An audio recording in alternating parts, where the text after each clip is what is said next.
లక్ష్మీ నరసింహస్వామి టెంపుల్లో మంగళవారం పూట 365 ఒత్తుల దీపం పెడితే కూడా భూలాభము గృహలాభం కలుగుతుంది, అప్పులన్నీ తీరిపోతాయి.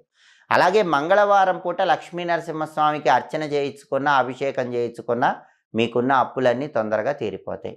అలాగే మంగళవారం పూట సుబ్రహ్మణ్యేశ్వర స్వామికి ఆవు పాలతో అభిషేకం చేయించుకోవాలి, బియ్య పిండితో అభిషేకం చేయించుకోవాలి. ఆవు పాలతో అభిషేకం చేయించుకుంటే సంపదలు వస్తాయి, డబ్బులు బాగా వస్తాయి.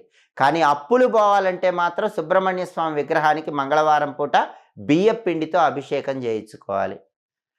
9 మంగళవారాలు సుబ్రహ్మణ్య స్వామికి ఆలయంలో బియ్య పిండితో అభిషేకం చేయించుకుంటే స్వామివారి అనుగ్రహం వల్ల జీవితంలో అప్పులు అనేవి ఉండవు. కోట్లల్లో అప్పులు ఉన్నా సరే ఆ అప్పుల నుంచి తొందరగా బయటపడటానికి సుబ్రహ్మణ్య స్వామికి చేసే బియ్య పిండి అభిషేకం అనేది చాలా అద్భుతంగా సహకరిస్తుంది.